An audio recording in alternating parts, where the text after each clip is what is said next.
How's it, everyone? So, a big topic for me, but it's also a bit of a theory. So, I'm hoping that in the unraveling of this in a live, I might learn a little bit more about it. Um, when you do these sorts of retreats or boot camps and you work as a coach, you see a lot of resistance pop up and you see a lot of behaviors that tend to be very repetitive, and at the moment, especially in men. I've come to this place where I'm really starting to clearly see something that every single man I work with presents, and that includes myself, and that is the man and the boy. Now, we talk a lot about feminine and masculine and all this lovely cliche stuff, and we overcomplicate a lot of it. And what I realise is what's just important, or is becoming just as important for me, is this understanding for men to have a look in the mirror and realise that you are both a boy and a man. How do I come to this conclusion? Have a look at your own behaviour and understand the beauty of the boy who is adventurous, is spontaneous, is impulsive. He can drive us to doing some incredible things in our lives, and then understand the man, and that is the stability. We would hope the peace. We would hope the work ethic, the integrity, and the morals. Now, the downside to this is I don't believe the modern man has a clue that both exist, for starters, and I don't think he has any clue about the power of not understanding the presence of both. Because we also know that the little boy is selfish. He is self-serving. Almost every child, even the best of our kids, and I consider my two angels like we all do, are born to take. Because in that survival mode as a child, which is, we're animals at the end of the day, we need to take everything we can so that we can get as fit or as healthy as we can so that we can survive. The problem is, as parents, is we feed the wrong part, I believe, in my humble opinion, as kids now.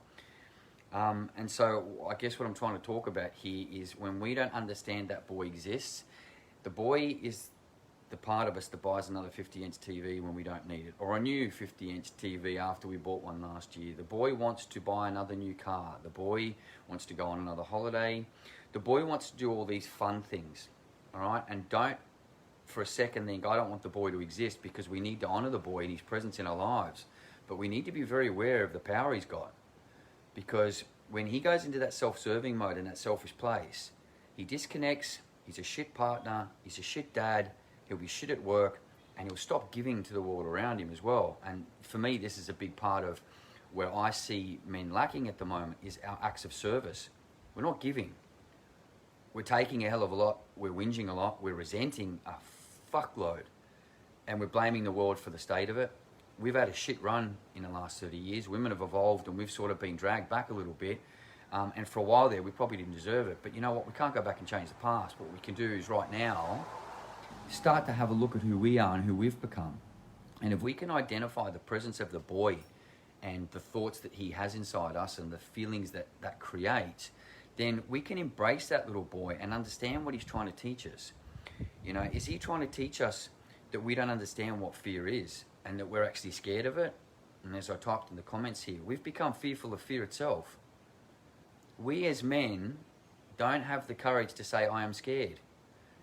Now let that sink in. We as men do not have the courage to say I'm scared. Now that's an irony in its statement, the courage to say I am scared. The problem is we're scared. And you can sit there and you can call me full of shit and you can challenge me, and I'd love someone to have the balls to do so. We're bombarded and we're surrounded by fear. This COVID thing is one example, but there's plenty of others financially, and we can go into more and more. There's nothing wrong with being scared. When you are prepared to admit that you're scared, I was scared being charged by my first line. I was scared being charged by a bull elephant. I was scared the first time I tracked alone without a weapon when I turned to carrying a camera instead of a gun. Scared shitless. There's a saying that talks about basically that every single guy who's ever gone to war has been full of fear.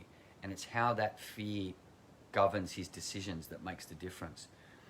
And if we can't start finding the courage to admit that we're scared, to admit that we're sad, to admit that we're angry, to admit that we're confused, then we've got a bit of a problem, because we're surrounded by the other half of our species, a female, who is prepared to talk about this shit. So we look like we're going backwards when we're not.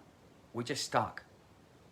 We just have lost this understanding that there's this little boy in there who was told to toughen up, who was told that it was weakness to not speak his mind, to not say, I'm feeling sad and I'm feeling angry. Owning those traits in you is a superpower. And I've had this discussion before with people. Vulnerability is a superpower. Being able to say that takes its power away. And I think this is where men get a little bit confused. By saying you're scared of something, by saying you're sad, by saying you're angry, you own it. It loses its power. All of a sudden, you don't have this little niggling doubt in the back of your head anymore, because you've expressed it and you've said it out loud. Now, if you're lucky, and if you find a group of men, you know, our guys that we've got, the Everyday Man group, or if you've got the courage to go and jump into a retreat or a boot camp or do some coaching or join a workshop, you'll start to see that there are other men out there just like you. The difference is, and the only difference, is they've learnt to actually speak about their truth. Not the truth that everyone will tell you to have, and not the truth that, you know, books and TV and a lot of bunch of people will tell you should be. Just what you are. Just simply what you are. And if that's angry, sad, angry, fearful, confused, frustrated, pissed off, then feel it. There's nothing wrong with it. You're no less of a man. In fact, you're going to help redefine this new age of men. It's up to us to now start changing that. It's up to us to pull our shoulders back and be proud for the right reasons. Yeah. So that's my 2 cents on this. I'm going to talk more and more about it. I want to help you guys understand the boy in you and the man. Which one are you feeding today? And if you want to learn more about this at any point, ask questions, challenge me, take the theory on. It's something that I believe is very important in the evolution of the modern man. I'm tired of seeing us sit still and be stagnant. I hope that in some way I can help open some eyes, because that's all I'm really here to do. My opinions and my theories aren't 100% correct, but I'm having a crack at offering an alternative perspective or a different perspective on the whole game. Have a good one, guys, and I'll chat with you soon.